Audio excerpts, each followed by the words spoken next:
सुबह होते ही कॉलोनी वालों को फिर से वही शोर शराबा सुनाई देता है। पड़ोस के घर में हीरा अपनी 90 वर्षीय माँ को भला बुरा सुना रहा था। कह रहा था, आज फिर से बिस्तर पर तुमने टॉयलेट कर ली, इतनी ठंड है, कौन धोएगा, तुम्हारा बिस्तर कहाँ सूखेगा, तुम्हें तो कुछ करना नहीं माँ, बस बैठ के तमाशा भर देखना है और हमें पूरा दिन परेशान करना होता है। हीरा वो बस माँ को चिल्लाए जा रहा था, ये भी नहीं कि माँ को कम से कम सूखे में तो कर देता। आखिर में इसी माँ ने ही ठंड की रात में खुद को गीले बिस्तर से अपने आप को सूखे बिस्तर पर कर लिया। माँ चुपचाप बिस्तर में पड़ी बेटे की बातें सुने जा रही थी। आखिर वो करती भी तो क्या, और कोई विकल्प भी तो नहीं था, बस अपनी किस्मत को कोसती रहती थी।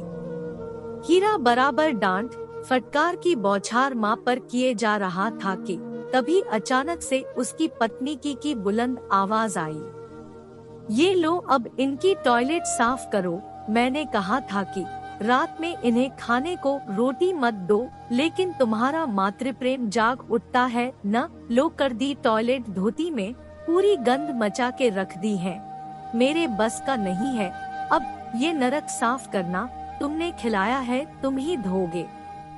हीरा का क्रोध 7वें आसमान पर चला गया। अब तो जो उचित वो भी, जो नहीं थी वो भी, खूब खरी खोटी सुनाई माँ को।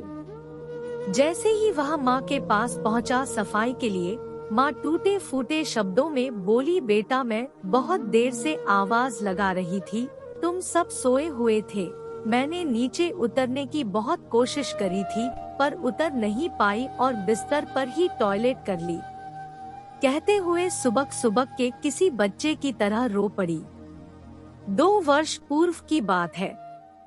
हीरा की माँ लकवा से ग्रसित होने के बाद चलने फिरने में असमर्थ हो गई थी। उन्हें उठने बैठने के लिए भी किसी के सहारे की जरूरत पड़ती थी। अब वह पूरी तरह बहू बेटे पर ही आश्रित हो चुकी थी। एक पोता है, श्रेयस, जो बड़े शहर में ऊंचे पद पर नौकरी करता था।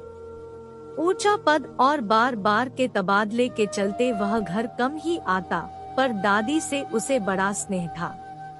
दादी की जरूरत की चीजें वह वक्त से पहले ही पहुंचा दिया करता है। घर का सारा खर्चा भी लगभग उसी ने संभाल रखा था। पर उम्र भर अपनी जिम्मेदारियों को बखूबी निभाने वाली सावित्री जी के ये दिन काटे नहीं कट रहे थे। दिन रात प्रभु से प्रार्थना करती कि हाथ पैर से तो हीन कर ही दिया है, जैसे तैसे अब ये सांसें भी ले लेते तो उद्धार हो जाता। एक दिन हीरा और उसकी पत्नी को किसी काम से रिश्तेदार के यहाँ जाना था। माँ को इसी हालत में अकेला छोड़कर चले गए। हीरा की पत्नी सफाई के चलते सावित्री जी की खटिया घर के बाहर टीन की छप्पर के नीचे ही लगाती थी। आज भी यही किया, बस जाते वक्त उनकी सुरक्षा के हेतु एक और खटिया उनके सिराहने पर लगा दी थी, ताकि कोई कुत्ता बिल्ली करीब न आए। सावित्री जी का दुर्भाग्य कहें या इत्तेफाक, उसी दिन अचानक रात में जोर की आंधी आई। इस आंधी ने सावित्री जी की टीन से बनी छत भी उड़ा के दूर फेंक दी। जाने क्या हुआ और कैसे पता नहीं, पर सुबह वह सड़क के किनारे राहगीरों को बेहोश पड़ी मिली। आसपास वाले खबर लगते ही उन्हें उठाकर अपने घर ले गए।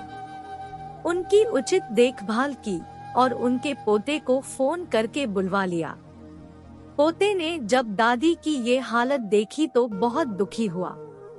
अपने माँ पिताजी के इस कृत्य से वह बहुत ही आहत हुआ। सावित्री जी ने जैसे ही अपने पोते को देखा, उनके चेहरे पर एक सुकून सा नजर आया, मानो उन्हें अब किसी से कोई शिकायत न थी। बस सिराहने बैठे पोते की गोद में अपने सर को रख ली और सर पर फिरते पोते के स्नेह भरे हाथों के सहारे अपनी आंखें मूंद ली।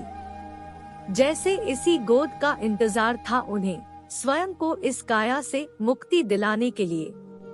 सावित्री जी नहीं रही, ये खबर सुन के हीरा और उनकी पत्नी भागे हुए आए और घड़ियाली आंसू बेटे के सामने निकालने लगे। पहले से ही आहत हुआ बेटा उन्हें फूटी आंख भी न देख पाया और उनको वहां से चले जाने के लिए कहा कि अब उन्हें दादी को छूने तो क्या उनके लिए आंसू भी बहाने का हक नहीं है, और साथ में यही उम्मीद अपने बेटे के लिए भी साथ लेते हुए जाएं। वक्त बीतता चला गया। अब हीरा के दिन पहाड़ जैसे कट रहे थे। हीरा टीबी रोग से ग्रसित हो चुका था। लोग उसके पास बैठना भी पसंद नहीं करते थे। यहाँ तक कि उसकी पत्नी भी उससे सौतेला व्यवहार करने लगी। रोटी तक भी उसे दूर से फेंक कर देती थी। घर की किसी भी वस्तु को छूने न देती। हीरा की आंखों में पश्चाताप के आंसू भर आते। वह उन दिनों को याद करता जब छोटा था तो उसे चेचक हो गया था। सबने माँ को हिदायत दी थी कि सावधानी बरते और हीरा से साफ सफाई के साथ उचित दूरी बना के रखे। पर माँ ने सबकी बातों को नजरअंदाज करते हुए हीरा को पल भर भी खुद से अलग नहीं किया, बल्कि उसका मानना था कि हीरा जितना उनके करीब रहेगा उतनी ही जल्दी स्वस्थ होगा। दादी का अंतिम संस्कार करने के बाद श्रेयस तो अपनी नौकरी को चला गया था। अपनी गृहस्थी भी अपने हिसाब से वहीं जमा ली।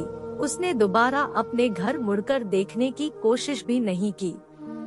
हाँ, बस इतना जरूर करता कि हर महीने अपने माँ बाप को खर्चा और आवश्यक सामग्री घर भिजवा दिया करता था। वह स्वयं कभी घर की ओर मुड़कर भी नहीं आया।